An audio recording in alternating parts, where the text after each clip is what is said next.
What if I told you that in 2089, Spotify doesn't just know your favorite songs, but literally reads your thoughts in real time?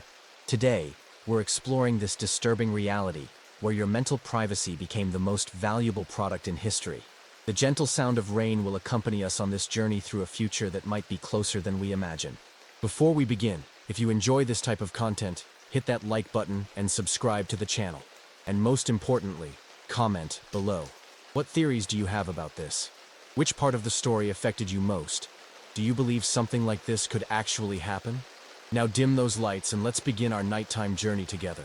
You're sitting in your Brooklyn apartment, looking out the window as October rain beats against the glass. It's an ordinary Tuesday in 2024, and you've just opened your annual Spotify Wrapped. As always, you expect to see your most played songs, your favorite artists, maybe some funny statistics about how many times you listened to that embarrassing 90s track. But this time, something is different. Very different. The first thing that catches your attention isn't the songs you consciously chose to play. It's a list called Songs You Almost Played, Tracks You Almost Selected. How the hell would Spotify know that? You scroll down, feeling a chill that has nothing to do with the weather outside. The next section is called Your Emotional Triggers. It's 15 songs that, according to the app, activate your neural patterns of deep nostalgia. All of them are songs you've never played on Spotify, but that really hit you when you hear them. That song that played in your dad's car when you were a kid. The soundtrack from that movie you watched after your first breakup. How do they know this? You keep scrolling and find something even more disturbing. Your subconscious playlist. 53 songs that your mind plays internally when you think you're thinking about nothing. Half of these songs you don't even remember knowing consciously. But when you read the titles, you realize you actually do hear them in your head sometimes. The rain intensifies outside, creating a hypnotic rhythm against the window.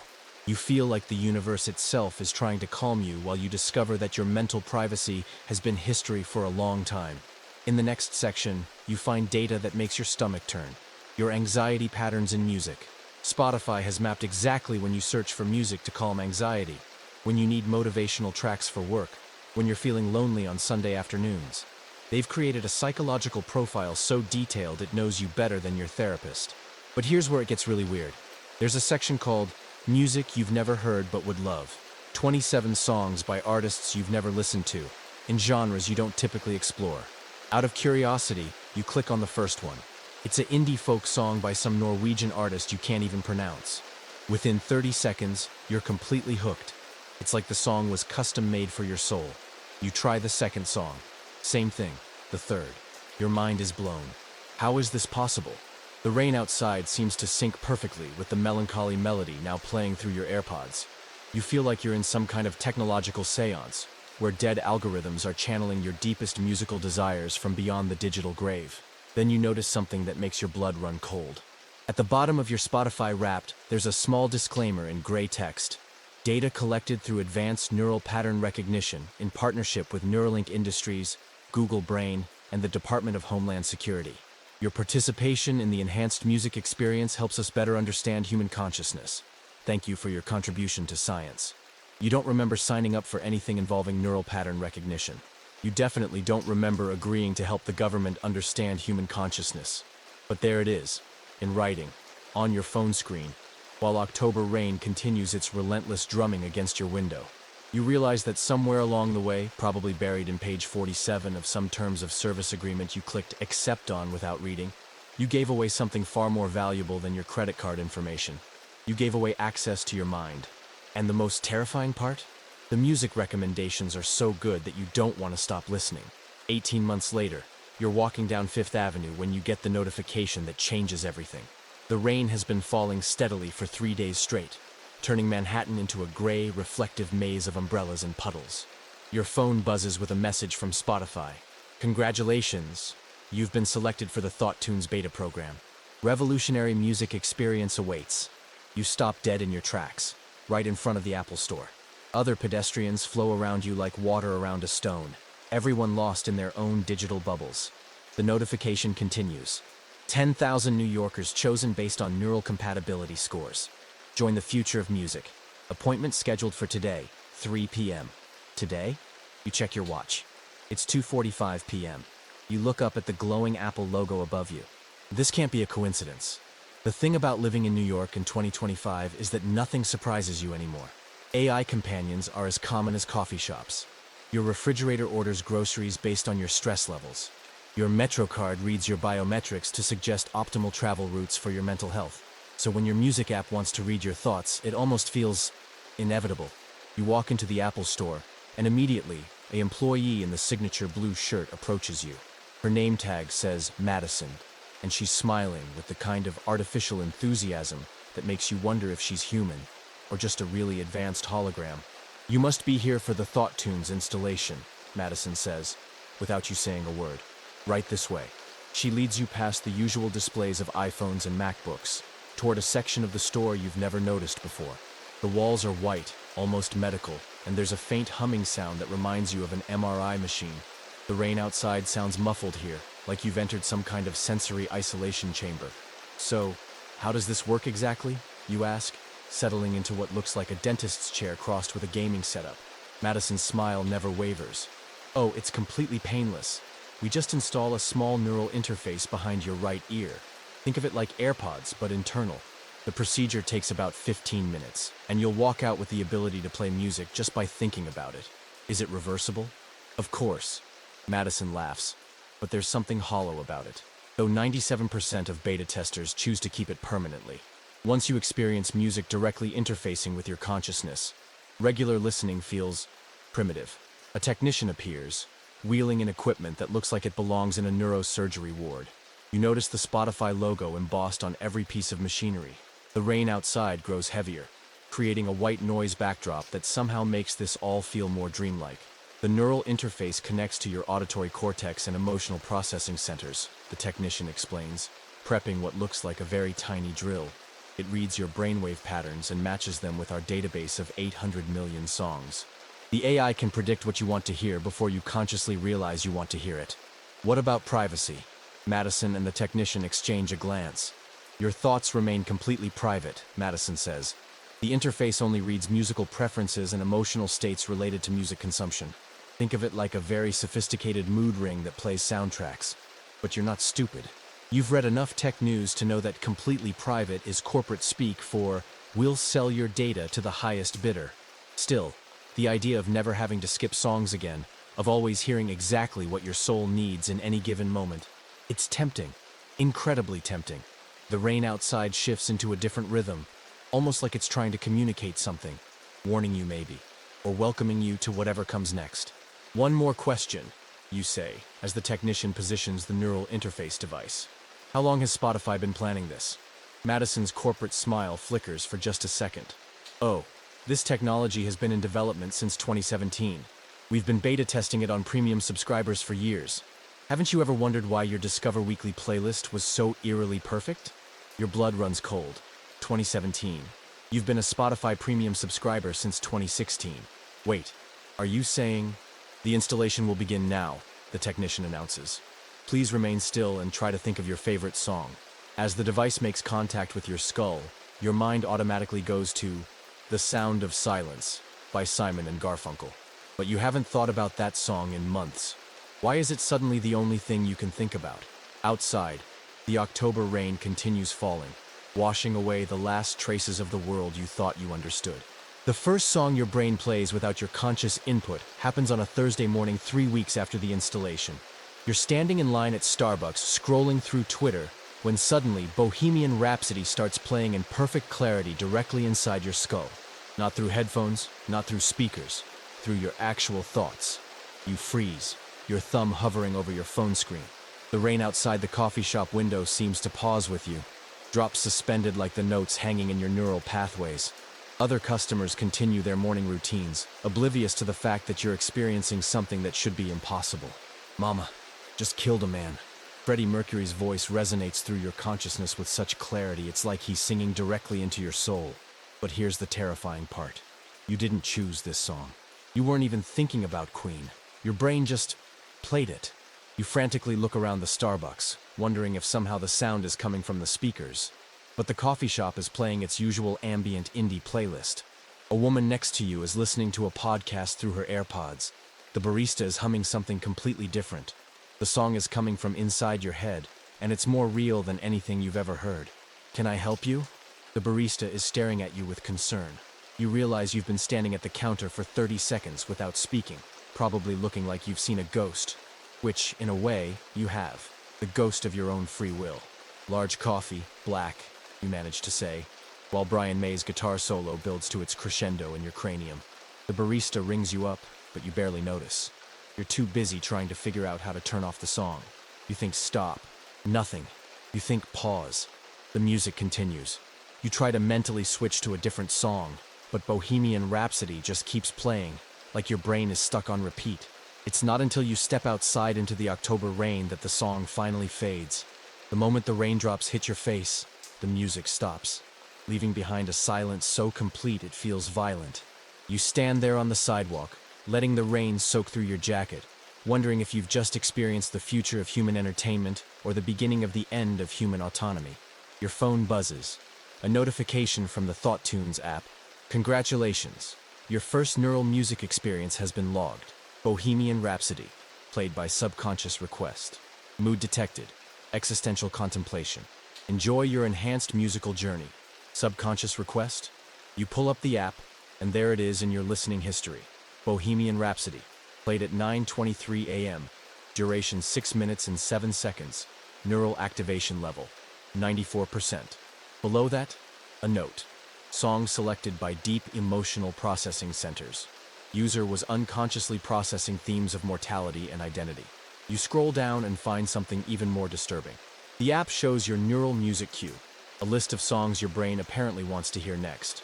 Comfortably Numb by Pink Floyd, Mad World by Gary Jules, Hurt by Johnny Cash. Your subconscious mind has apparently compiled a playlist of the most depressing songs ever recorded. The rain is coming down harder now, creating tiny rivers along the sidewalk curbs. You duck into a nearby subway entrance, trying to make sense of what's happening to you. The ThoughtTunes app continues to feed you information you never asked for. Your neural compatibility score is apparently 97 out of 100. Your emotional music mapping shows a complex web of connections between songs and memories you didn't even know you had. But the most unsettling feature is the predictive listening section. The app claims it can predict what songs you'll want to hear up to 72 hours in advance, based on your neural emotional trajectory. According to the algorithm, tomorrow at 2:15 p.m., you're going to desperately want to hear The Sound of Silence. Saturday evening, your brain will crave Hallelujah by Leonard Cohen. Sunday morning, you'll need Here Comes the Sun by the Beatles. How can an app know what you'll feel 3 days from now when you don't even know yourself? You board the downtown train, and as soon as you sit down, another song starts playing in your head. This time it's Paranoid Android by Radiohead. You didn't choose this either. Your brain just selected it. Like your consciousness has become a radio station you can't control. The train rumbles through the tunnel, and you notice other passengers seem unusually focused on their phones. A woman across from you suddenly smiles for no apparent reason, her eyes closed like she's hearing something beautiful. A man near the door starts quietly humming a melody that doesn't match anything playing through the train's speakers. You check the ThoughtTunes app again and discover a feature you missed before. Community Neural Sync. It shows dozens of other beta testers in your immediate area, all listening to music generated by their subconscious minds. Some are synced to similar emotional states. Others are playing completely different neural soundtracks. The train emerges from the tunnel into daylight, and you see Manhattan through rain-streaked windows. Everything looks the same, but somehow fundamentally different. Like you're viewing the world through a filter you can never remove. Your phone buzzes with another notification. Neural music integration at 98%. Welcome to the future of consciousness-driven entertainment. Outside, the rain continues falling, washing away the last remnants of a world where your thoughts belonged only to you. 2 months into your neural music experience, you discover that your most private thoughts have become public entertainment. It's a rainy December morning when your coworker Sarah approaches your desk with a smirk that immediately makes your stomach drop. The office windows are streaked with rain, creating distorted reflections of the Manhattan skyline, and you're sipping your third coffee while trying to focus on quarterly reports. So, Sarah says, leaning against your cubicle wall, I had no idea you were so into obscure Japanese death metal at 3 a.m. You nearly choke on your coffee. What are you talking about? Sarah pulls out her phone and shows you a Facebook notification. Your friend is listening to neural music right now. Below it is a real-time feed of your ThoughtTunes activity. Last night at 3:17 a.m., your brain apparently selected Blood Rain by some band called Death Cherry Blossom. At 3:23 a.m., you unconsciously chose Screaming into the Void by Midnight Apocalypse. This has to be a mistake, you stammer. But even as you say it, you remember lying awake last night, staring at the ceiling while rain pounded your bedroom window. You remember feeling anxious, overwhelmed, like your thoughts were trapped in a blender. You don't remember consciously choosing death metal, but apparently your subconscious mind decided that's exactly what you needed. Oh, it gets better, Sarah continues, scrolling through what appears to be weeks of your neural music history. Tuesday afternoon, you were apparently craving Baby Shark on repeat. Thursday evening, your brain selected 17 consecutive breakup songs, and don't even get me started on your 3-hour classical music marathon during yesterday's board meeting. You grab your own phone and frantically open Facebook. Sure enough, there's a new feature called NeuroShare that's apparently been broadcasting your thought-selected music to all your social media contacts. Your mother has left concerned comments about your dark musical phase. Your ex-girlfriend liked the post about your breakup song marathon with a crying, laughing emoji. Your boss has questioned why your brain was playing I Don't Want to Work by Todd Rundgren during business hours. The rain outside intensifies, drumming against the office windows like it's trying to drown out the sound of your privacy being systematically destroyed. You scroll through the settings, desperately looking for a way to turn off NeuroShare, but every option requires Meta Premium subscription or additional neural access permissions. When did I agree to this? You mutter, clicking through endless menus. Sarah shrugs, probably buried in some terms of service update. You know how it is. Click Accept or lose access to your accounts. You find the original NeuroShare agreement buried in your email. It's dated 6 weeks ago, with the subject line, Enhanced Social Music Experience, Action Required. You have zero memory of reading it, but apparently you agreed to share neural music selections with your social network to enhance community bonding and provide friends and family with insights into your emotional well-being. The document continues. NeuroShare helps your loved ones understand your mental state through your subconscious music choices. This feature cannot be disabled during the beta testing period to ensure optimal data collection for improving the social music experience. Cannot be disabled. The words hit you like a physical blow. Every song your brain unconsciously selects is being broadcast to everyone you know. Your deepest emotional states, your 3 a.m. anxiety spirals, your subconscious musical cravings, all of it is public entertainment for your social network. You check Instagram and discover it's even worse there. Your neural music selections have been automatically turned into mood stories that disappear after 24 hours. Yesterday's story apparently featured your brain's selection of Creep by Radiohead with the caption, "Feeling like I don't belong anywhere." You don't remember feeling that way, but apparently your subconscious mind was screaming it to the world. LinkedIn has integrated your neural music into your professional profile. Potential employers can now see that your brain prefers aggressive industrial music during problem-solving tasks and melancholy folk songs during creative processes. Your career prospects are being shaped by music your conscious mind didn't even choose. The worst part is the comments.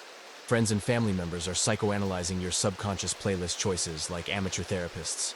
Looks like someone's going through a rough patch. Maybe you should talk to someone about all this sad music. Have you considered meditation? Your brain seems really chaotic lately. Twitter has turned your neural music into a live feed. Followers can watch your emotional state change in real time through your brain's song selections. You've gained 300 followers in the past month, not because of anything you've posted, but because people find your subconscious mind entertaining. There are entire threads analyzing your neural music personality and predicting your emotional breakdowns based on your thought-selected playlists. The rain outside has turned into a full storm, lightning illuminating the dark December sky. You feel like the weather is reflecting your internal state, chaotic, unpredictable, completely out of your control. You try calling Spotify's customer service, but the automated system immediately recognizes your neural interface and transfers you to NeuroShare support. After 20 minutes on hold listening to music, your brain apparently selected, which feels like a special kind of torture. You reach a representative who sounds like she's reading from a script. "I understand your concern about privacy," she says in a tone that suggests she absolutely does not understand. However, NeuroShare is designed to enhance your social connections through authentic emotional sharing.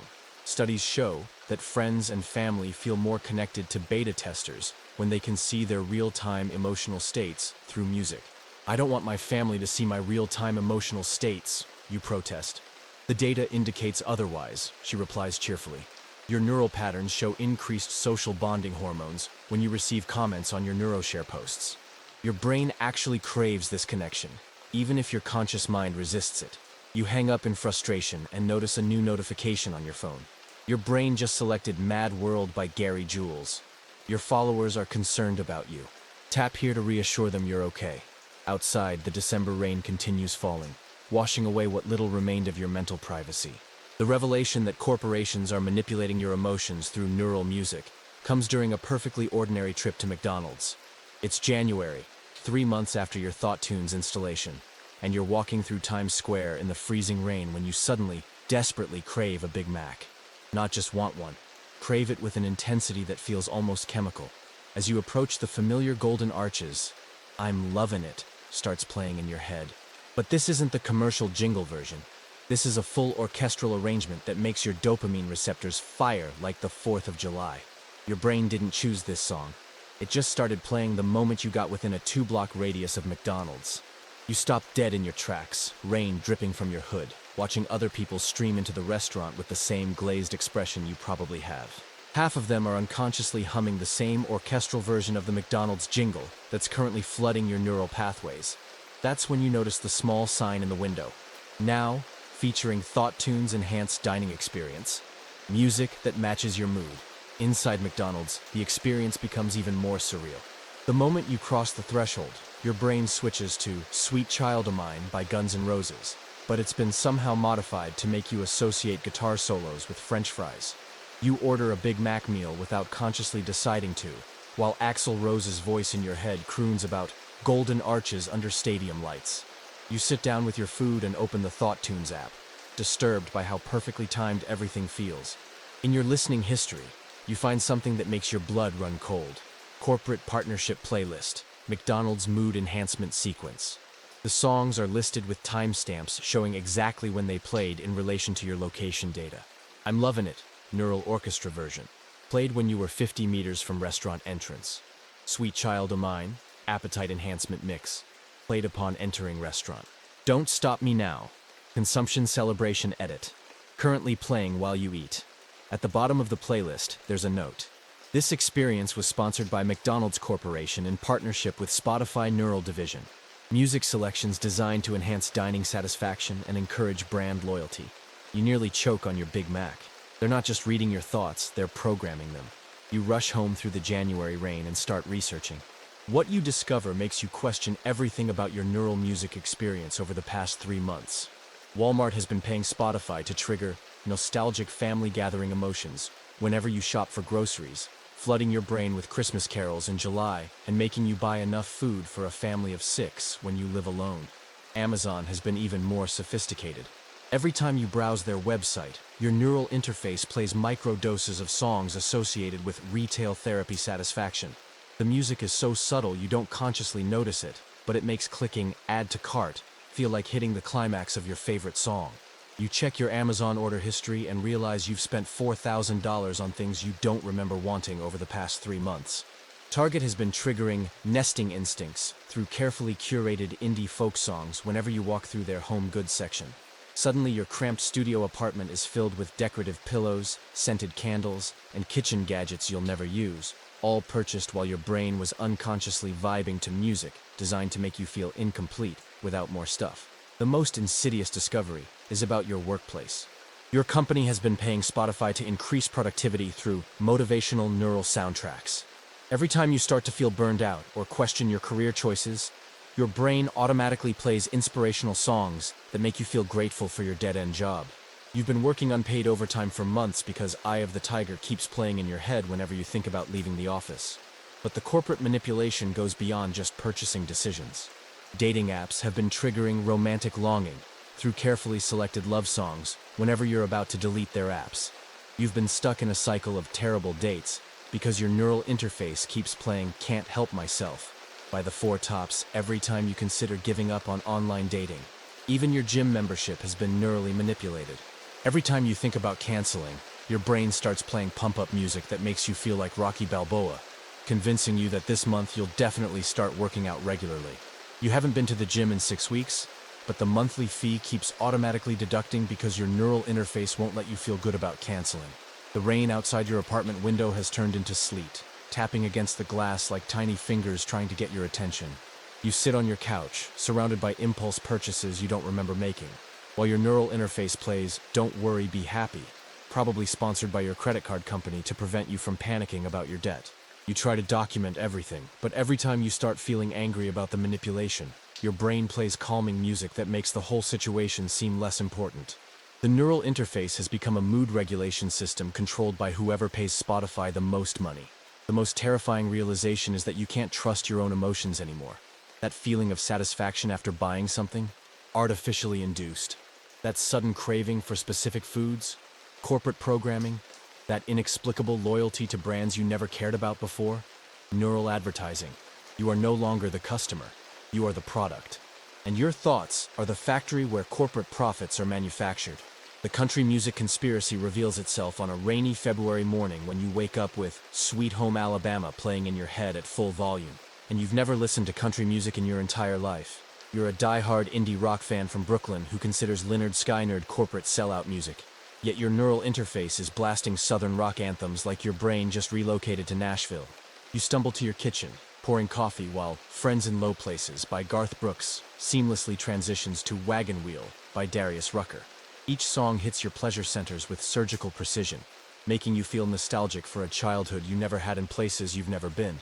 The rain outside your apartment window seems to sync with the country rhythm, like the universe itself has been infected with southern charm. By the time you're dressed for work, your neural interface has played 17 country songs in a row. You check the Thought Tunes app and discover something that makes your skin crawl. Nashville Neural Integration Program, Day 1 of 30. Apparently, your brain has been enrolled in a month-long country music immersion experience designed to expand your musical consciousness and create new neural pathways for emotional expression. You never signed up for this. You would never sign up for this. You once told a date that you'd rather listen to nails on a chalkboard than country music. Yet here you are, humming along to Cruise by Florida Georgia Line while rain drums against your subway car windows. The program description reads like psychological warfare disguised as music therapy. The Nashville Neural Integration Program uses advanced neuroplasticity research to introduce new musical preferences directly into your subconscious. Over 30 days, carefully selected country music tracks will create positive associations with themes of family, tradition, and American values. Participants typically report permanent shifts in musical taste and emotional responses. Permanent shifts. They're literally trying to reprogram your musical DNA. You dig deeper into the app and find a section called Neural Restructuring Partnerships. The Nashville music industry has been paying Spotify billions to conduct mass psychological experiments on Thought Tunes users. Record labels, publishing companies, and even individual artists are funding research to make their music neurologically addictive. The program targets specific demographics. Urban millennials like you are being fed gateway country, designed to break down your resistance to the genre. The songs start with country rock hybrids that share DNA with music you already like, then gradually shift toward pure country. Within 30 days, the algorithm claims it can turn anyone into a country music fan at the neurological level. But it's not just about musical preference. The country music neural programming comes loaded with ideological messaging. Family values tracks trigger oxytocin release when you think about traditional relationship structures. Patriotic anthems flood your brain with dopamine whenever you see American flags. Small-town nostalgia songs make you feel dissatisfied with urban life, even if you've never lived anywhere else. You're essentially being subjected to cultural conversion therapy through your neural interface. The rain outside grows heavier. As you research deeper, you discover that the Nashville conspiracy goes back decades. The country music industry has been conducting psychological research since the 1980s, studying how musical elements like specific chord progressions, lyrical themes, and even vocal inflections can influence political beliefs and consumer behavior. They've identified the exact combination of musical elements that trigger tradition-seeking behavior in neural pathways. They know which guitar tones activate nostalgia for simpler times, even in people who never experienced those times. They've weaponized fiddle solos to make people crave pickup trucks and beer, regardless of their actual lifestyle preferences. The most disturbing discovery is the conversion success metrics. The Nashville Neural Integration Program tracks not just your musical preferences, but your purchasing decisions, voting patterns, and social media behavior. Users who complete the 30-day program show measurable shifts toward conservative political views, increased consumption of American-made products, and higher likelihood of moving from urban to rural areas. They're not just changing your music taste, they're changing who you are as a person. You try to opt out of the program, but the settings are locked. The only way to stop the country music neural programming is to remove your Thought Tunes interface entirely, which requires a surgical procedure and forfeiture of your $1,000 deposit. You're trapped in musical conversion therapy with a neurological contract you can't break. By lunch, you're unconsciously tapping your foot to Chicken Fried by Zac Brown Band. By afternoon, you catch yourself researching vacation rentals in Tennessee. By evening, you're seriously considering buying cowboy boots, and you live in Manhattan where the only horses are in Central Park. The rain continues falling, but now it sounds like the opening of every country song ever written. You realize this is probably intentional. Even weather has been co-opted to reinforce the neural programming. The sound of rain on windows now triggers associations with front porches, sweet tea, and simpler times that exist only in corporate manufactured nostalgia. You check social media and discover you're not alone. Hundreds of Thought Tunes users are posting confused messages about sudden country music obsessions. Urban professionals are buying pickup trucks they don't need. Vegetarians are craving barbecue. Atheists are Googling local churches. The Nashville conspiracy is conducting mass psychological manipulation on a scale that would make Cold War propagandists jealous. The most terrifying part is how good it feels. The country music flooding your neural pathways triggers genuine emotional responses. You feel warm, connected, patriotic, and satisfied in ways your indie rock never achieved. The programming works because it hijacks your brain's reward systems, making artificial emotions feel more real than your authentic preferences. You go to bed with God's Country by Blake Shelton playing in your head, wondering if you'll wake up tomorrow as the same person who went to sleep tonight.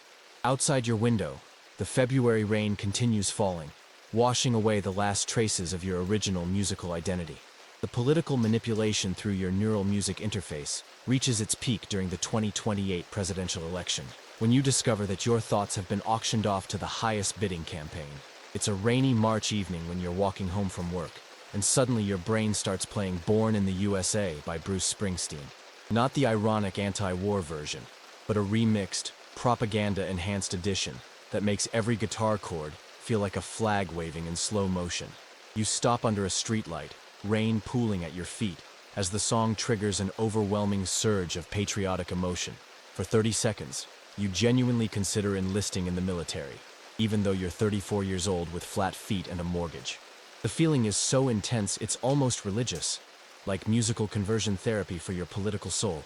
When the song ends, your phone buzzes with a notification from the SIC-FI app you don't remember downloading. Thank you for engaging with Senator Mitchell's neural patriotism experience. Your emotional response data has been recorded for campaign optimization. Senator Mitchell? You've never heard of Senator Mitchell. You don't even know what office he's running for. But apparently, his campaign has been using your neural interface to test how effectively different musical arrangements can manipulate your political emotions. You frantically check your Thought Tunes history and discover something that makes your stomach drop. Over the past 6 months, your brain has been playing focus group music for dozens of political candidates. Every song selection has been analyzed for your emotional response, building a detailed psychological profile of your political vulnerabilities. When Fortunate Son by Creedence Clearwater Revival played in your head last month, sensors measured your neural activity to determine whether anti-establishment messaging resonates with your personality type. When your brain unconsciously selected What's Going On by Marvin Gaye, algorithms analyzed how effectively civil rights anthems could be used to influence your voting behavior. The rain intensifies as you dig deeper into the SIC-FI app. Your political personality profile reads like a campaign strategist's dream document. It knows you respond positively to economic anxiety messaging, but reject traditional family values appeals. It's identified that folk music makes you more receptive to progressive policies, while classic rock triggers libertarian impulses. Country music, thanks to your forced Nashville neural integration, now makes you support agricultural subsidies and military spending. But the real horror is in the targeted influence campaigns section. Presidential candidate Sarah Chen's campaign has been paying to trigger working-class solidarity emotions whenever you think about healthcare policy. They play union anthems directly into your neural pathways during news segments about Medicare. making you associate universal healthcare with patriotic American values. Her opponent, Governor Williams, has been using a different strategy. His campaign triggers fiscal responsibility anxiety through carefully selected songs about economic hardship whenever you see news about government spending. Your brain plays Money for Nothing by Dire Straits during budget discussions, making you unconsciously associate tax increases with personal financial ruin. The manipulation goes beyond just emotional conditioning. Both campaigns have been using your neural music interface to deliver subliminal messaging during the songs themselves. Bruce Springsteen's voice has been digitally modified to include ultrasonic frequencies that trigger specific political associations. When your brain plays Born to Run, hidden audio layers are programming you to associate freedom with deregulated capitalism. You discover that third-party political action committees have been even more aggressive. The Americans for Traditional Values PAC has been hijacking your country music neural programming to inject anti-immigration messaging. Every time your brain plays a song about small-town America, subliminal audio tracks are building negative associations with urban diversity. Environmental groups have been doing the same thing from the opposite direction. Your neural interface has been playing Earth Song by Michael Jackson with embedded frequencies that trigger climate anxiety. Folk songs about nature contain hidden messaging designed to make you support carbon taxes and renewable energy mandates. The rain outside has turned into a proper storm, lightning illuminating the March sky.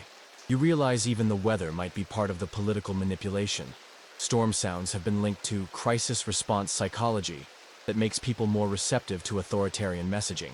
You check your voting history and feel a chill that has nothing to do with the rain. In the last election, you voted for candidates whose campaigns had been most aggressively targeting your neural interface. You thought you were making independent choices, but you were just responding to months of sophisticated psychological conditioning delivered directly to your brain through music.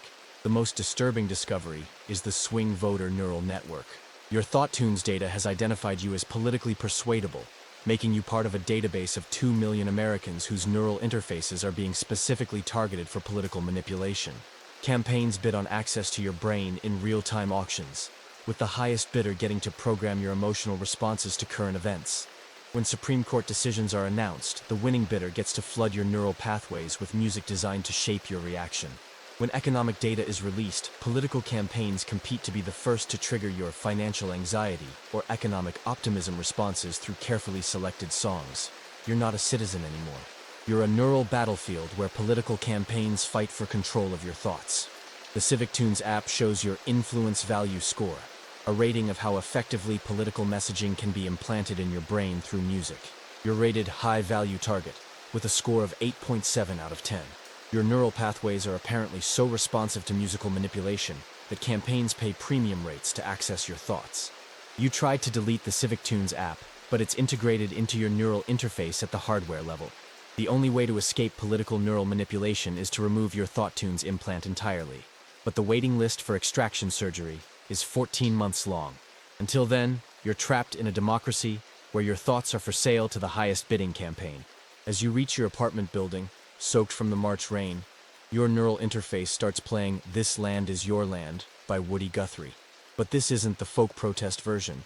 It's been remixed into a campaign anthem with subliminal messaging about voting for candidates who understand real Americans. You realize that in tomorrow's primary election, you'll probably vote exactly how the algorithms want you to. Not because you've been convinced by rational arguments, but because your brain has been programmed to associate specific candidates with musical experiences that trigger dopamine release. The rain continues falling, washing away the last illusion that your political opinions belong to you. Your family discovers your hidden emotional life through neural music sharing on a rainy April evening that destroys 3 relationships in under an hour. You're sitting in your childhood bedroom at your parents' house in New Jersey, visiting for your mother's birthday, when your teenage nephew Connor shows everyone the Family Tunes feature that's been broadcasting your psychological state to relatives for months. Uncle Jake's brain is really messed up, Connor announces to the dinner table with the casual cruelty only 16-year-olds can achieve. He's holding up his phone, showing a real-time feed of your neural music activity. Look, right now he's playing Mad World while we're singing Happy Birthday. That's so emo.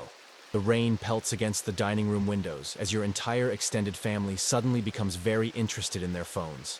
Within seconds, they've all accessed your Family Tunes profile, which apparently shows not just your current neural music, but a detailed emotional history going back to your Thought Tunes installation 8 months ago. "Oh, honey," your mother says, scrolling through what looks like a psychological autopsy. "It says here you've been playing breakup songs every night for 3 weeks. Are you and Jessica having problems?" You weren't having problems with Jessica until this moment. You thought your relationship was fine, but your neural interface has been betraying subconscious anxieties you didn't even know you had. According to Family Tunes, your brain has been unconsciously selecting relationship dissolution music during every phone call with your girlfriend. "This is fascinating," your sister Emma chimes in, rain drumming overhead as she analyzes your neural data like a part-time therapist. "It shows you played Father and Son by Cat Stevens 17 times last month. That's classic daddy issues music. Are you still angry about the divorce? Your parents divorced when you were 12. You thought you'd processed that trauma years ago through actual therapy. But apparently your subconscious mind has been broadcasting unresolved family dysfunction to your relatives through involuntary song selections. Your father, who's been silent through this humiliation, finally speaks up. "The app says you played Cats in the Cradle during our last phone call. I guess I know how you really feel about our relationship." The worst part is that you don't remember your brain selecting any of these songs. Your conscious mind chose normal, socially appropriate music during family interactions. But your neural interface has been running a parallel soundtrack of psychological honesty that reveals every buried resentment, every unspoken anxiety, every emotional wound you've spent decades learning to hide. Jessica calls during dessert, and your family watches in real time as your Family Tunes feed shifts to what the app categorizes as romantic commitment anxiety music. Your brain starts playing "I Can't Make You Love Me" by Bonnie Raitt while you're telling Jessica you miss her. Your nephew provides live commentary. "Ooh, that's not good." His brain is basically breaking up with her while his mouth is saying the opposite. Jessica can see your Family Tunes feed too. She hangs up before you finish explaining that you're not conscious of your neural music selections. According to the app's relationship compatibility analysis, your subconscious minds have been having a completely different relationship than your conscious minds. While you've been planning a future together, your neural interfaces have been playing the soundtrack to your inevitable breakup. The rain outside grows heavier as you discover the Family Therapy Insights feature. Family Tunes has been analyzing your neural music patterns alongside your relatives, creating automated psychological profiles of your family dynamics. It knows your mother plays guilt-inducing songs whenever you don't call for more than a week. It's documented how your father's brain selects regret music during every conversation about your career choices. Your sister's neural patterns reveal she's been unconsciously competing with you through music selection. When you post achievements on social media, her brain automatically plays songs about sibling rivalry and inadequacy. Family gatherings trigger what the app calls comparative success anxiety in both your neural interfaces. But the most devastating discovery is your grandmother's Family Tunes profile. At 87, she agreed to get a neural interface so she could understand her family better. Her brain has been playing funeral music for 6 months straight. Not sad songs, actual funeral music. The app's analysis suggests her subconscious mind is preparing for mortality transition and processing end-of-life emotions. Nobody in your family knew she was thinking about death constantly. She seems happy and engaged during visits. But her neural interface reveals she's been mentally saying goodbye to everyone, song by song, thought by thought. The rain against the window sounds like tears, as your family realizes they've been living emotional lies for months. Your mother's brain plays empty nest songs whenever you leave, but she always acts like she's fine with your independence. Your father's neural music reveals deep depression, masked by surface-level cheerfulness. Your sister's neural patterns show she's been struggling with postpartum anxiety she's never mentioned to anyone. Family Tunes has turned your family into unwilling participants in group therapy, exposing psychological truths nobody was ready to confront. The app's Family Emotional Network feature shows how each person's neural music influences everyone else's subconscious song selections. You're all trapped in a psychological feedback loop, broadcasting and receiving emotional states through music none of you consciously chose. Your nephew, who started this revelation, suddenly goes quiet as his own Family Tunes profile comes under scrutiny. His neural music reveals typical teenage struggles amplified by social media anxiety and academic pressure. Songs about suicide ideation and self-harm populate his recent listening history. The app has been documenting his mental health crisis in real time while he projected his family's psychological problems for entertainment. The birthday celebration ends with everyone staring at their phones, processing months of unfiltered emotional honesty delivered through involuntary neural music. Conversations that should have happened years ago are now happening through algorithmic interpretation of subconscious song choices. You drive back to Brooklyn through the April rain, your relationship with Jessica probably over. Your family relationships fundamentally altered by technological oversharing you never consented to. Your neural interface plays The Sound of Silence as you cross the Manhattan Bridge. But you don't know if you selected it, or if the algorithm chose it as appropriate post-trauma music. The rain follows you home, washing away the comfortable lies that used to hold your relationships together. The resistance movement against neural music control begins in a basement in Palo Alto, discovered through a coded message hidden in a seemingly innocent indie rock song. It's a rainy May evening when you're walking through Greenwich Village, your neural interface playing what you assume is just another algorithm-selected track called Digital Detox by an unknown artist called The Disconnected. But something's different about this song. Beneath the guitar melody, you hear what sounds like Morse code tapped out on hi-hats. You stop under a streetlight, rain creating halos around the bulbs, and focus on the rhythmic pattern.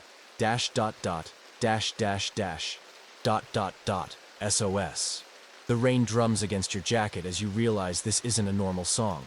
It's a message. Someone has figured out how to hack the neural music network to communicate with trapped users.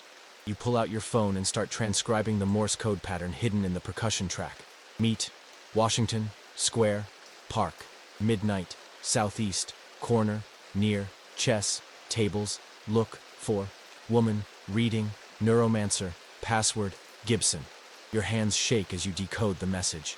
Either this is an elaborate prank or somewhere in the world, people are fighting back against the neural music surveillance state. The song continues playing in your head, but now you notice other hidden elements. The bass line contains phone numbers. The guitar solo includes GPS coordinates. Someone has turned music into a resistance communication network. Midnight is 4 hours away. You spend the time researching The Disconnected, but they don't exist in any official database. No social media profiles, no streaming history, no corporate partnerships. It's like the song appeared from nowhere and somehow infiltrated the neural music algorithm without leaving digital fingerprints. You arrive at Washington Square Park as the rain shifts into a light drizzle. The southeast corner near the chess tables is mostly empty, except for a woman in her 30s sitting on a bench, reading a paperback book. Even in the dim streetlight, you can make out the title, Neuromancer, by William Gibson. She's wearing a wool hat that covers her ears completely. "Excuse me," you say, approaching cautiously. "Gibson?" She looks up and smiles. "You got our message. That's encouraging. It means the neural firewalls haven't blocked our signal yet." She closes the book and gestures for you to sit. "I'm Sarah Chen, former Google Brain engineer, current digital freedom fighter." Sarah Chen. You recognize the name from tech news articles, though she disappeared from public view about 2 years ago. She was working on neural interface security when she suddenly quit Google and vanished from Silicon Valley. "I've been tracking ThoughtTunes users who show signs of neural resistance," she explains. Rain misting around the streetlights. "Your brain has been rejecting about 12% of the algorithm's song selections. That's rare. Most people achieve complete neural compliance within 6 months." She's right. You've noticed that sometimes your neural interface tries to play songs that just don't stick. They start for a few seconds, then fade away like your brain is fighting them off. You assumed it was a technical glitch. "It's not a glitch," Sarah continues. "It's your mind's natural defense system. Some people are more resistant to neural programming than others. We call them cognitive dissidents. You're one of about 50,000 people worldwide who might be able to break free from the neural music matrix." Sarah explains that she's part of an underground network of former tech engineers, neuroscientists, and hackers, working to develop countermeasures against neural manipulation. They call themselves the analog resistance, because they've gone back to using technology that can't be hacked by neural interfaces. "The neural music industry is more powerful than any government," Sarah says, pulling out what looks like an ancient iPod. "They control how millions of people think and feel through carefully programmed songs. We're trying to break their monopoly on human consciousness." The resistance has been developing several strategies. First, they've created neural firewalls, specialized audio frequencies that can block incoming musical manipulation. The songs sound normal to conscious hearing, but they contain hidden algorithms that interfere with neural programming. Second, they've been reverse engineering the neural music protocols to understand exactly how thoughts are being manipulated. They've discovered that the corporations aren't just reading neural patterns, they're writing new ones. Your brain is being rewritten, song by song, into a more compliant, predictable, profitable version of yourself. The most disturbing discovery, Sarah continues as the rain picks up again, is that neural music interfaces can be used for population control on a massive scale. Imagine if a government could trigger depression in dissidents, or make protesters feel overwhelming patriotism during rallies. We're one software update away from complete psychological totalitarianism. She hands you a device that looks like a modified hearing aid. This is a neural jammer. It blocks incoming musical manipulation while letting you hear normal sounds. Wear it for a week, and you'll start to remember what your actual thoughts feel like. The neural jammer feels strange behind your ear, like wearing a retainer for your brain. Almost immediately, the constant background hum of algorithmic music in your head stops. For the first time in months, your thoughts belong completely to you. There are safe houses, Sarah explains, where people can recover from neural programming. Former ThoughtTunes users helping each other remember their original personalities. We have meditation techniques, music therapy using acoustic instruments, and support groups for people whose relationships were destroyed by neural oversharing. She describes a growing network of resistance cells across the country. Former Silicon Valley engineers in San Francisco, musicians in Nashville fighting back against neural programming, families in suburban Maryland who've completely disconnected from digital music. The movement is small but growing, connected through coded messages hidden in analog radio broadcasts and vinyl records. The corporations know about us, Sarah admits. They're developing new forms of neural manipulation that are harder to resist. But every person we free from the system weakens their control. Every neural jammer we distribute creates a small pocket of authentic human consciousness. As the meeting ends, Sarah gives you contact information for the nearest resistance cell and a playlist of liberation music, songs specifically designed to help your brain remember its natural patterns. She warns that the next few weeks will be difficult as your mind adjusts to freedom from neural manipulation. Walking home through the May rain, wearing your neural jammer, you feel something you haven't experienced in months. Silence. Not the absence of sound, but the absence of corporate-controlled thoughts masquerading as your own consciousness. For the first time since your ThoughtTunes installation, your thoughts are genuinely, authentically yours. The family therapy crisis escalates when neural music sharing becomes court-admissible evidence in divorce proceedings. It's a rainy June morning when you receive a subpoena to testify in your sister Emma's custody battle, where her ex-husband is using her ThoughtTunes history to prove she's an unfit mother. The rain beats against your apartment windows as you read the legal document that turns your family's neural music into weapons of emotional warfare. The defendant's neural music patterns show consistent selection of songs associated with maternal inadequacy and child abandonment fantasies, the court filing states. Emma's ex-husband has hired a team of neural musicologists to analyze 8 months of her subconscious song choices, building a case that her brain reveals hidden psychological instability. You drive through the June downpour to Emma's house in Westchester, finding her sitting at her kitchen table surrounded by printouts of neural music analysis. Her family tunes data has been dissected by expert witnesses who claim they can predict parenting behavior through subconscious song selection patterns. "Look at this," Emma says, pointing to a chart that looks like a psychological autopsy.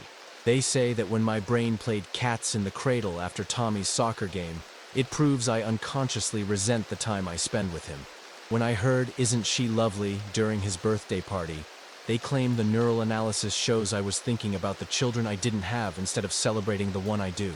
The rain drums on the roof as Emma explains how her neural music has been weaponized against her family.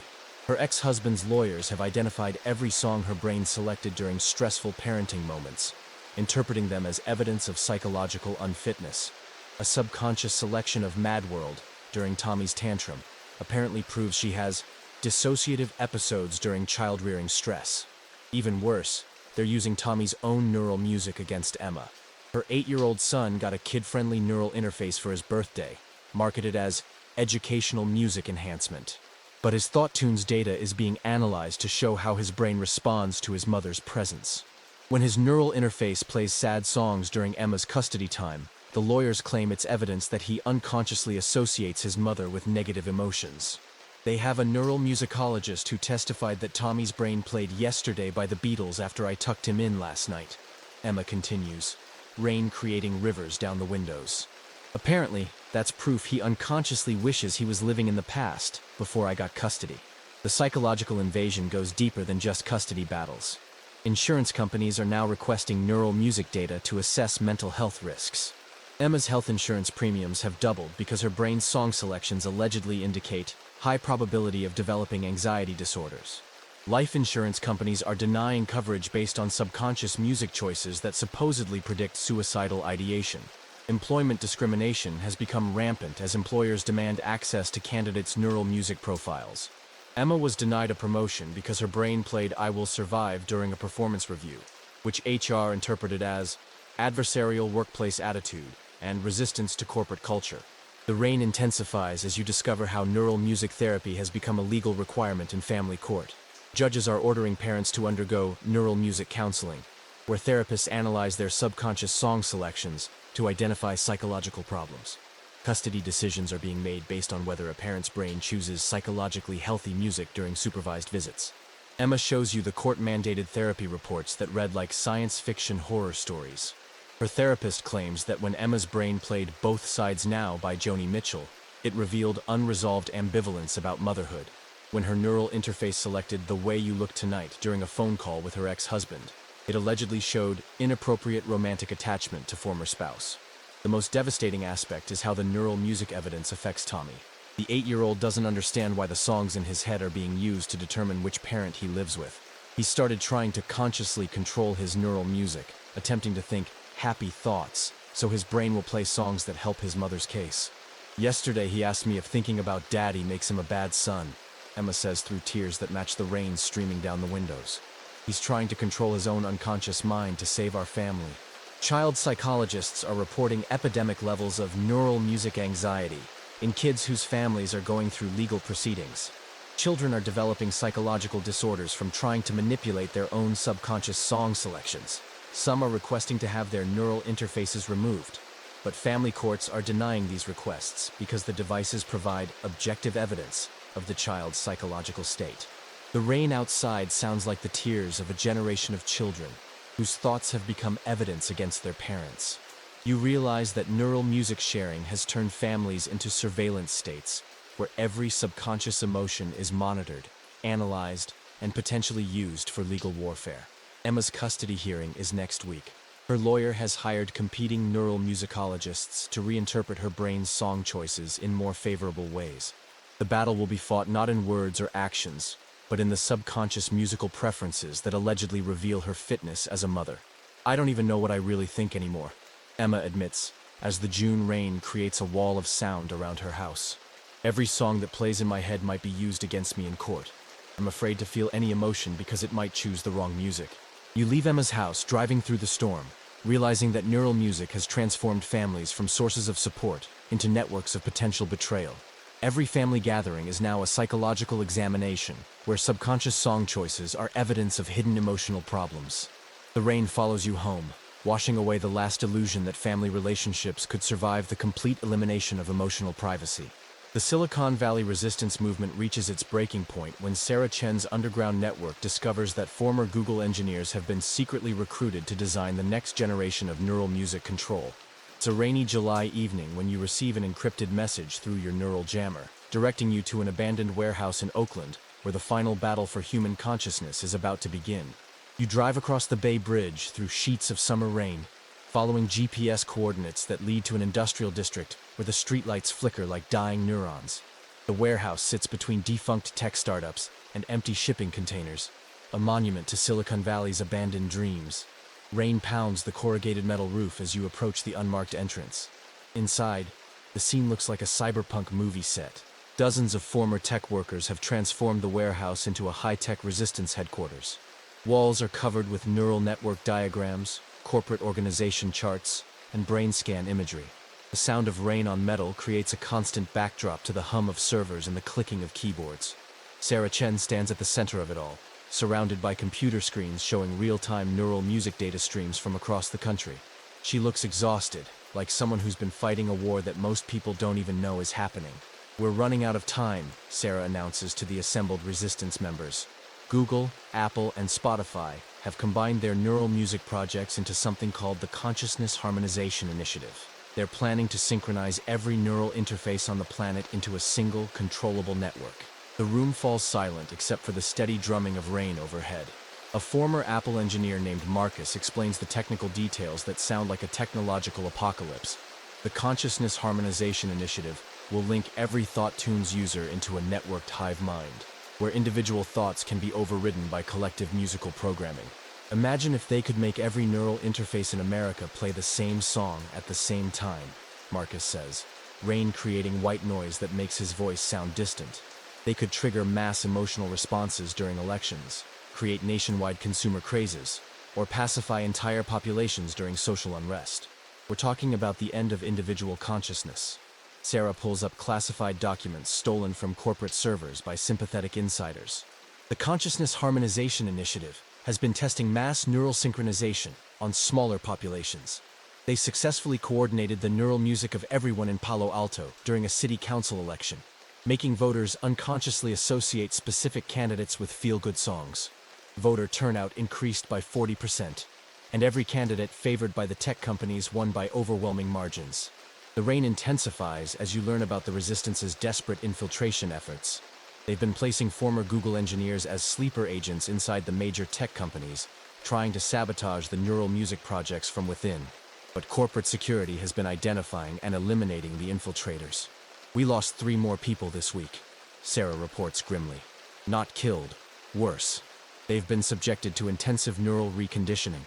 Their personalities have been completely rewritten through concentrated musical programming. They're still alive, but they're not the same people anymore. The reconditioning process involves exposing subjects to thousands of songs embedded with subliminal messaging over a period of weeks. The music gradually overwrites their original thoughts, memories, and personality traits, replacing them with corporate-approved psychological profiles. Former resistance members are being turned into neural music evangelists who genuinely believe they're helping humanity.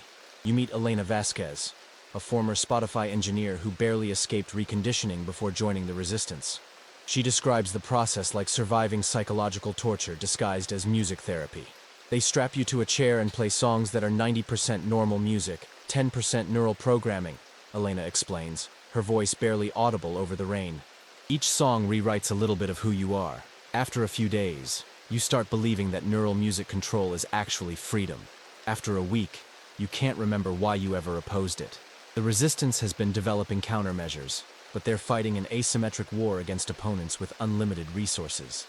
Their neural jammers can protect individuals, but they can't stop the mass rollout of mandatory neural interfaces. Starting next month, neural music interfaces will be required for all government employees, then students, then anyone who wants to work in tech-dependent industries. The end game is obvious, Sarah says, pointing to population control charts on the wall. Within 5 years, everyone with a neural interface will be part of the harmonized consciousness network. Democracy will become meaningless because voters won't have independent thoughts. Art will be whatever the algorithm decides. Love will be programmed. Even rebellion will be a corporate product. The rain drums against the warehouse roof like machine gun fire as the resistance members debate their final options. Some want to go public with their evidence, hoping to wake up the general population before it's too late. Others believe the public is already too psychologically dependent on neural music to care about freedom. Marcus suggests a digital kamikaze attack, using their insider access to crash the entire neural music network simultaneously. It would free millions of people from psychological control, but it would also cause massive social chaos as suddenly liberated minds struggle to remember their original personalities. Sarah proposes a different approach, creating an alternative neural music network that promotes independent thinking instead of corporate control. They would need to recruit artists, musicians, and engineers willing to risk everything to build a consciousness liberation system. The question, Sarah says, as lightning illuminates the warehouse windows, is whether we're trying to save humanity or just document its extinction. The meeting ends with no clear resolution, just the commitment to keep fighting an impossible war against the industrialization of human consciousness. You drive home through the July storm, your neural jammer protecting your thoughts while millions of other brains are being synchronized into corporate harmony. The rain follows you across the bridge, washing away the last hope that technology designed to enhance human experience won't ultimately replace it entirely. The congressional hearings on neural music regulation become a farce when senators discover they can't live without their own ThoughtTunes addiction. It's a rainy August morning when you watch the Senate Technology Committee attempt to ban neural music manipulation, only to fall apart as lawmakers realize they're just as psychologically dependent on algorithmic brain control as everyone else. You're sitting in your apartment, neural jammer securely in place, watching C-SPAN while rain streams down your windows. Senator Patricia Williams, chair of the Technology Committee, gavels the hearing to order with the stated goal of protecting American minds from corporate neural manipulation. But within minutes, it becomes obvious that half the senators on the committee are struggling to function without their neural music interfaces. This technology represents an unprecedented threat to human autonomy, Senator Williams declares, then pauses mid-sentence with a confused expression. She touches her ear, where a neural interface would normally provide her with confidence-boosting background music during public speaking. Without it, she seems lost, unable to remember her prepared remarks. Senator David Chen, a vocal critic of big tech, attempts to question a Spotify executive about neural privacy violations, but his usual prosecutorial intensity is missing. He keeps reaching for water, fidgeting with his notes, and losing his train of thought. You realize his neural interface has been feeding him alpha male confidence music during committee hearings for months. Without algorithmic psychological enhancement, he's just a nervous politician who doesn't know how to project authority. The rain intensifies as the hearing descends into chaos. Senator Maria Rodriguez tries to deliver an impassioned speech about protecting children from neural manipulation, but she breaks down crying halfway through. Her neural interface has been playing maternal strength anthems whenever she discusses family policy. Without musical emotional support, she can't maintain the psychological composure that made her a powerful advocate for children's rights. The Spotify executive, Dr. Janet Harrison, watches the senator's psychological meltdown with barely concealed satisfaction. She's wearing a new generation neural interface that's smaller, more powerful, and completely invisible. While the senators struggle with neural withdrawal, she's receiving real-time musical coaching that helps her deflect every question with corporate precision. Senators, you're experiencing exactly what millions of Americans would face if you banned neural music technology, Dr. Harrison explains with algorithmic calm. ThoughtTunes interfaces don't control minds, they enhance natural psychological abilities. Removing them would be like banning eyeglasses because they artificially improve vision. Senator Williams tries to regain control of the hearing, but without her neural music confidence boost, she's clearly struggling. Dr. Harrison, we have evidence that your company manipulates political preferences through subliminal musical programming. Senator, respectfully, you've been using our political confidence enhancement package for 14 months. Dr. Harrison replies, consulting a tablet that apparently contains the entire committee's neural music history. Your approval ratings increased 37% after you started receiving our Leadership Authority soundtrack during public appearances. Are you prepared to give up that enhancement? The room falls silent except for the sound of rain against the Capitol building windows. You realize the senators are caught in an impossible trap. They need neural music to function as effective politicians, but that same technology is manipulating their ability to regulate it objectively. Senator Chen attempts a different approach. What about the children? We have reports of 8-year-olds whose personalities are being shaped by corporate musical programming. Dr. Harrison's neural interface apparently feeds her the perfect response. Senator, your own daughter Emma received a youth neural interface last Christmas. According to our data, her academic performance improved 42%, and her social anxiety decreased by 68%. Would you deny other children the same opportunities for psychological enhancement? The senators exchange uncomfortable glances as they realize their own families are benefiting from the technology they're supposedly trying to regulate. Their neural music has improved their marriages, their parenting, their professional performance. They're not just addicted to algorithmic psychological control. They're dependent on it for their identities as successful people. The rain outside grows heavier as the hearing reaches its inevitable conclusion. One by one, the senators acknowledge that neural music technology has become too integrated into American society to ban. Senator Williams admits that millions of jobs depend on neural-enhanced productivity. Senator Rodriguez concedes that student performance would collapse without educational neural programming. Senator Chen acknowledges that removing neural interfaces from politicians would create a national leadership crisis. Perhaps, Dr. Harrison suggests with algorithmic sympathy, instead of banning neural music, Congress should focus on ensuring equitable access to consciousness enhancement technology. The committee unanimously agrees to draft legislation requiring universal neural interface access, rather than regulating corporate control over human thoughts.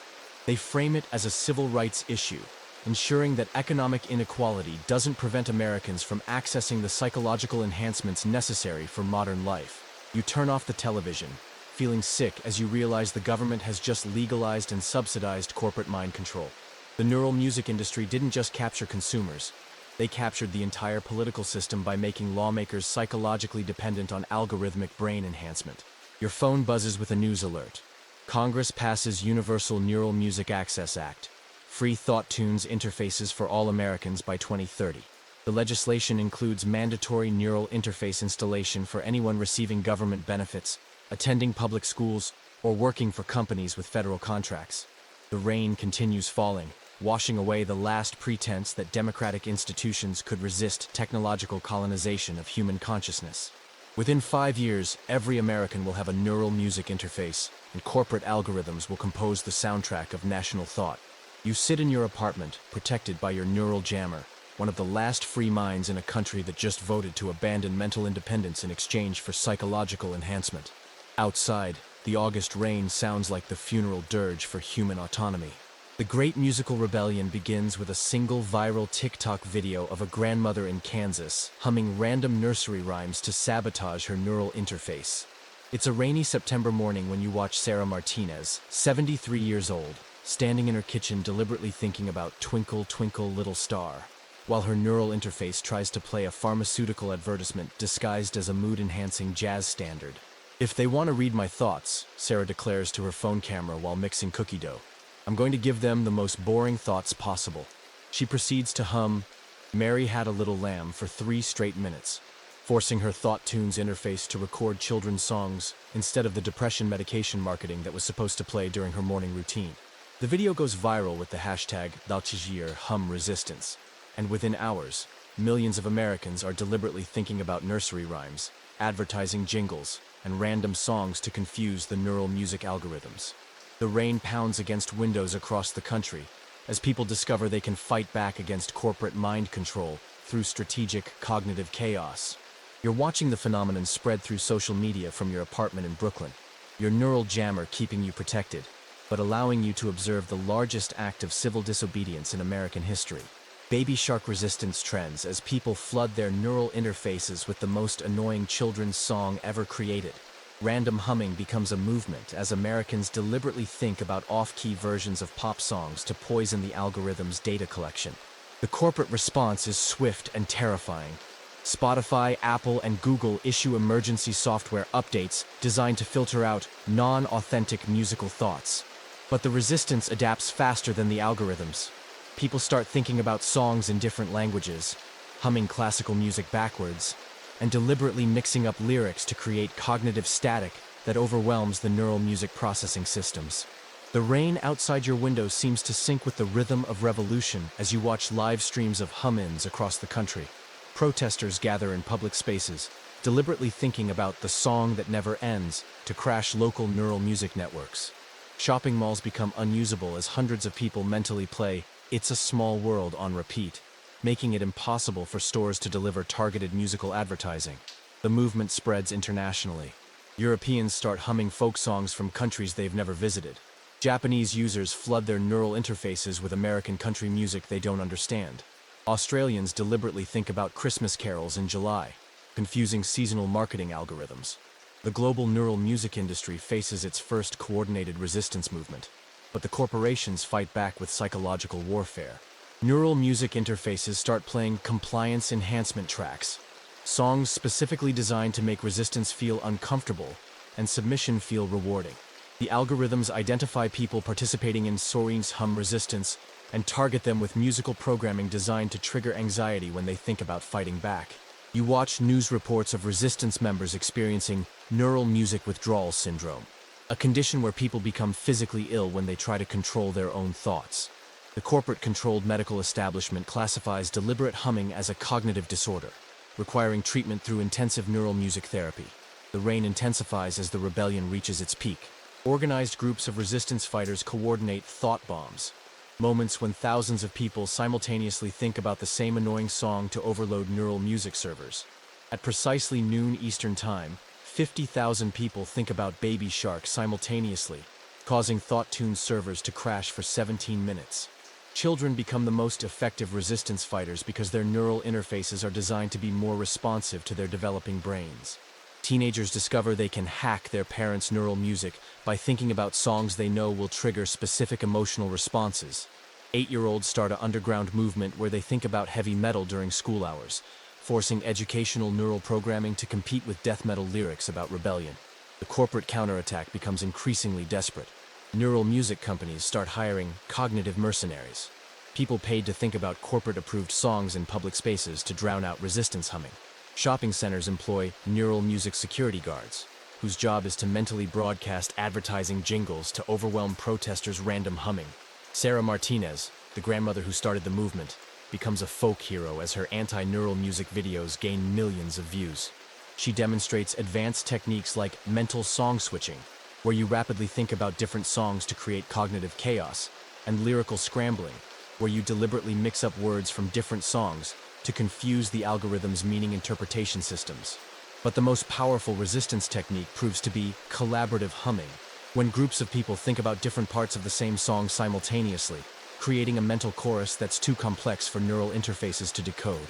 Flash mobs of resistance fighters gather in public spaces, mentally performing entire symphonies through coordinated thought, turning their brains into instruments of liberation.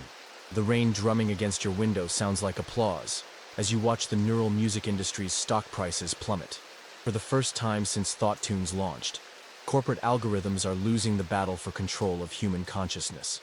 Millions of people are rediscovering the power of thinking whatever they want, whenever they want. However, you notice disturbing signs that the rebellion might be exactly what the corporations wanted. Neural music companies are collecting unprecedented amounts of data about how human consciousness responds to coordinated resistance. They're learning which psychological techniques work best for breaking down mental defenses, which songs are most effective for triggering compliance, and how to identify the neural patterns of people most likely to resist corporate control. The great musical rebellion might not be freeing human consciousness.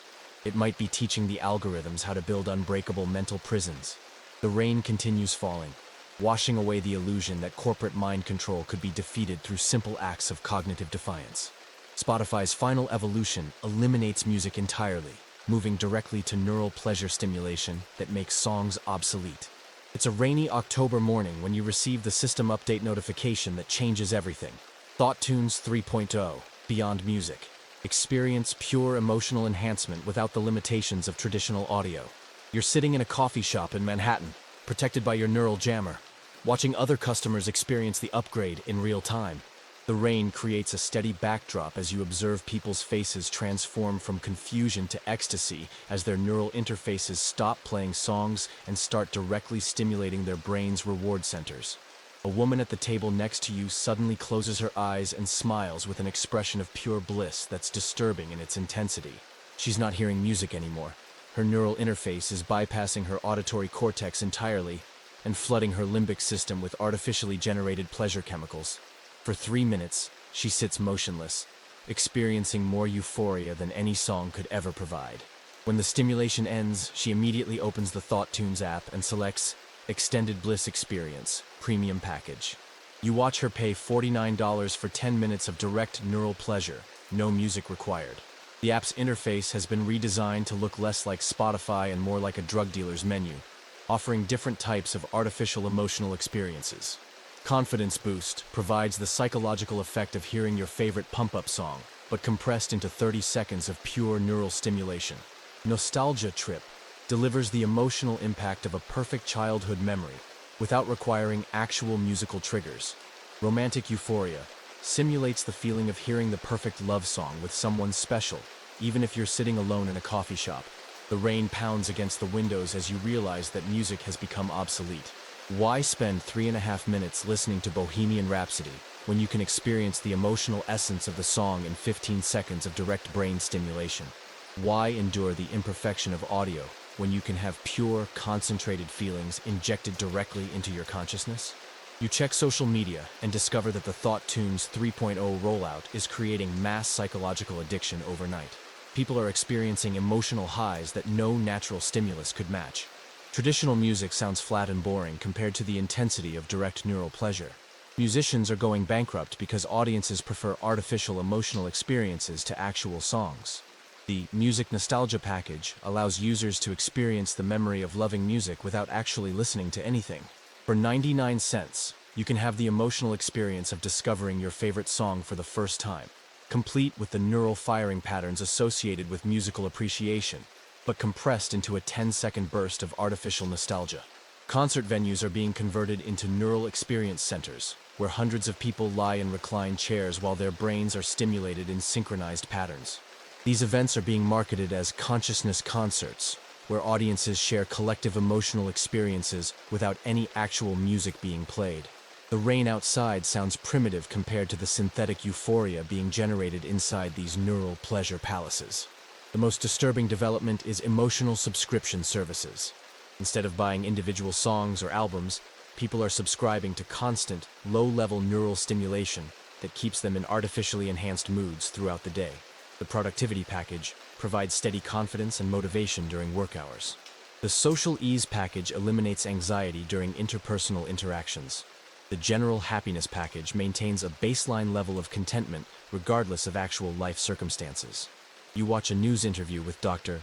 Janet Harrison, the Spotify executive who now oversees what the company calls direct consciousness enhancement. She explains that music was always just a primitive delivery mechanism for emotional experiences, and ThoughtTunes 3.0 simply removes the inefficient middle step of auditory processing. Why force the brain to interpret sound waves when we can deliver the desired emotional state directly?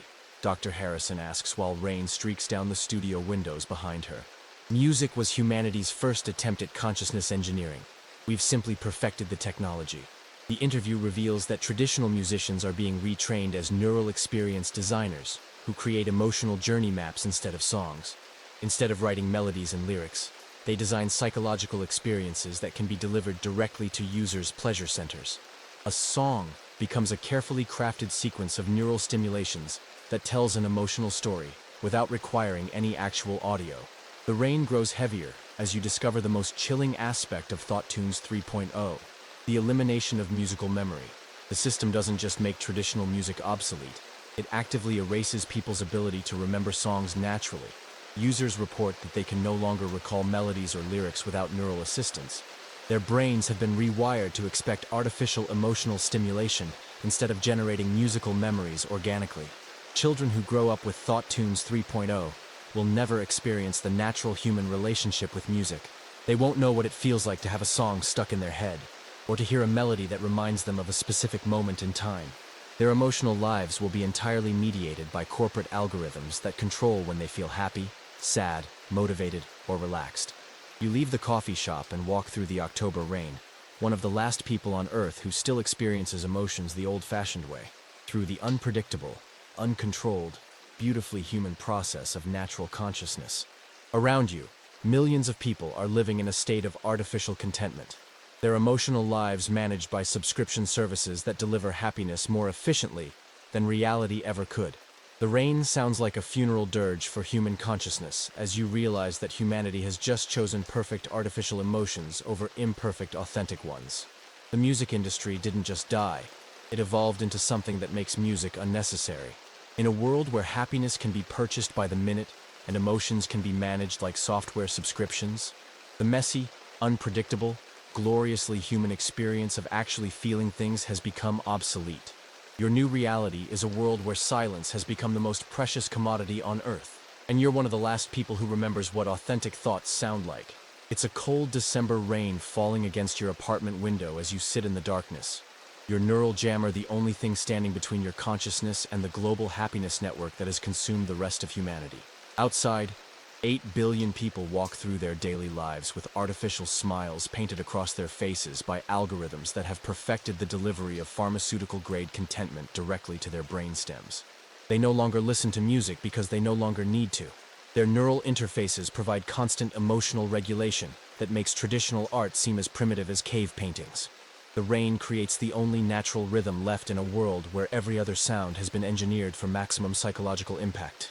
Even ambient noise is now algorithmically designed to enhance whatever mood the corporations have determined is most profitable for each moment.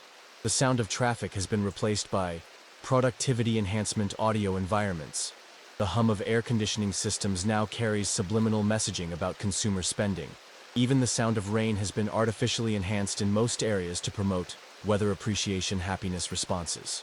But your neural jammer protects you from this acoustic manipulation, leaving you in an island of authentic sound in an ocean of corporate-controlled sensory experience.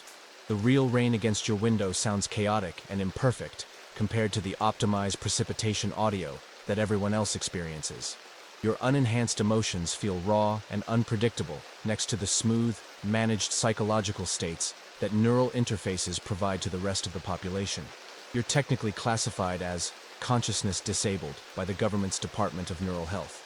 Your refusal to accept emotional enhancement is considered a form of mental illness that prevents you from achieving optimal psychological functioning. Social workers regularly visit to encourage you to reconnect with the happiness network and end your self-imposed emotional isolation. The irony is that you're probably the happiest person left on Earth precisely because your happiness is real. Everyone else experiences artificial contentment that feels perfect, but lacks the authenticity that makes emotions meaningful. They're all living in a psychological equivalent of artificial sweetener. It satisfies the immediate craving, but leaves the soul undernourished. Your relationships with neural-enhanced people have become impossible. Your sister Emma, your parents, your former girlfriend Jessica, they all exist in a state of algorithmic emotional optimization that makes genuine human connection impossible. They love you, but it's a sanitized, corporate-approved version of love, designed to minimize conflict and maximize social harmony. When you visit Emma, she greets you with pharmaceutical warmth that never wavers regardless of what you discuss. Her neural interface prevents her from experiencing the complex mix of frustration, concern, and affection that would naturally arise when dealing with her cognitively disabled brother. Instead, she maintains perfect patience and understanding because her emotions are being managed by algorithms designed to optimize family relationships. The rain intensifies as you remember the last conversation you had with someone whose emotions weren't being artificially managed. It was 8 months ago, before the final holdouts in the resistance movement either gave up and accepted neural enhancement or disappeared entirely. Sarah Chen's underground network dissolved when most members realized they preferred artificial happiness to the psychological pain of authentic resistance. You've become a living museum of human consciousness, one of the last examples of what people used to be like when their thoughts belonged to them. Children stare at you with confusion when you display unmanaged emotions like frustration or sadness. Their neural interfaces have never allowed them to experience negative emotions for more than a few seconds before algorithmic intervention provides chemical correction. The education system has been redesigned around neural emotional management.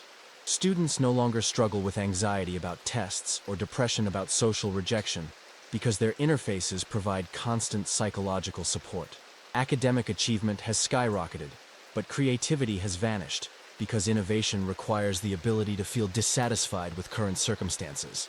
Art has been replaced by neural experience galleries, where people lie in chairs and experience artificially generated aesthetic appreciation without actually viewing any human-created work. Literature consists of emotional journey maps that can be downloaded directly to consciousness. Movies are psychological experiences that bypass the visual cortex entirely and deliver the essence of storytelling as pure neural stimulation. The rain outside your window represents the last uncontrolled element in human civilization. Weather patterns can't yet be algorithmically managed, though there are rumors that atmospheric engineering projects are being developed to optimize precipitation for maximum psychological benefit. Soon, even natural rainfall might be replaced by enhanced weather experiences designed to promote specific emotional states. You realize that your neural jammer won't protect you forever. The battery life is diminishing, and replacement parts are no longer manufactured. Within a year, maybe 2, you'll be forced to choose between joining the happiness network or living in complete technological isolation. The rain sounds like a countdown timer, marking the final moments of authentic human consciousness on Earth. You sit in the darkness, listening to the last natural sound in a world where everything else has been optimized for corporate profit and psychological compliance. Soon, you'll be the last person on Earth who remembers what it felt like to be genuinely, imperfectly, authentically human. And then, when your neural jammer finally fails, there will be no one left to remember that humanity once owned its own thoughts. The rain continues falling, washing away the final traces of a species that chose perfect, artificial happiness over the beautiful, terrible, magnificent chaos of real consciousness. So, what did you all think? Leave in the comments which part affected you the most, but whisper softly. Some must already be almost asleep. This journey through the controlled mind showed us how easily we can trade our freedom for convenience, our authentic thoughts for optimized experiences. Perhaps the most frightening thing about this story isn't the technology itself, but our willingness to surrender our consciousness in exchange for a little more artificial happiness. The sound of rain that accompanied us throughout this entire narrative represents something that still cannot be algorithmically controlled: the chaotic and unpredictable nature of real life. As you prepare to sleep, listen to the rain outside. It's still genuine. It's still yours. Sleep well, knowing that your dreams, at least for now, still belong to you. And when you wake up tomorrow, perhaps pay a little more attention to the songs you choose to listen to, and ask yourselves who is really making those choices. The rain continues falling outside your window, washing the world and preparing a new day where, we hope, we still have time to protect what remains of our authentic consciousness. Sleep well, resistors. Until the next story.